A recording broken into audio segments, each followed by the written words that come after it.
आशिक ऋषि पंजों को छापे चौसा नंगर बेंजे यारा सलामत ढोलकारा ओ कारे नाग जो आहे बच्चो दिल तो सान थी दो सचो कारे नाग जो आहे बच्चो दिल तो सान थी दो सचो बटन पे वफा जो नालो दिल तू वन्य मुड़ी दिल तू वन्य मुड़ी रे चरी दिल तू वन्य मुड़ी कारे नाग जो आहे बच्चो दिल तो सान थी दो सचो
खबर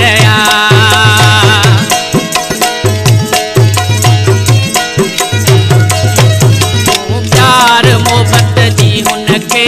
केड़ी खबर जान जोरत दिएस मगर कंदो न वफा वटन बे वफा जो नालो दिल तू वञ मुड़ी दिल तू वञ मुड़ी रे चरी दिल तू वञ मुड़ी कारे नाग जो आहे बच्चो दिल तो सान थी दो सचो वटन बे वफा जो नालो दिल तू वञ मुड़ी दिल तू वञ मुड़ी रे चरी दिल तू वञ मुड़ी कारे नाग जो आहे बच्चो दिल तो सान थी दो सचो कारे नाग जो आहे बच्चो दिल तो सान थी दो सचो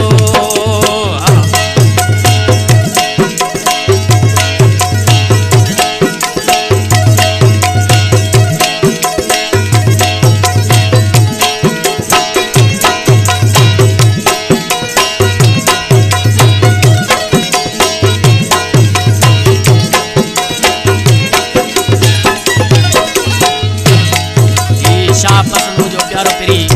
शायरा सकरण का इसी नाले यारी मिसलामी छापियो चे उसा नंगर बेजे राजानी चवे शाह पसंद रुस्त माणी हुन जी छट पचर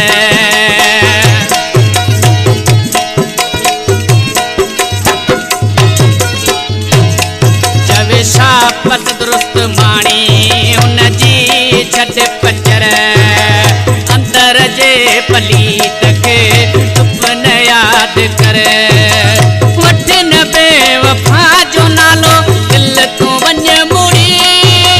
दिल तू वञ मुड़ी रे चरी दिल तू वञ मुड़ी कारे नाग जो आहे बच्चो दिल तो सान थींदो सचो वठन बे वफा जो नालो दिल तू वञ मुड़ी दिल तू वञ मुड़ी रे चरी दिल तू वञ मुड़ी सारे नाग जो आहे बचो दिल तो सान थींदो सचो वठ न बेवफा जो नालो दिल तो वञ मुड़ी दिल तो वञ मुड़ी जरी दिल तो वञ मुड़ी सारे नाग जो आहे बचो दिल तो सान थींदो सचो सारे नाग जो आहे बचो दिल तो सान थींदो सचो।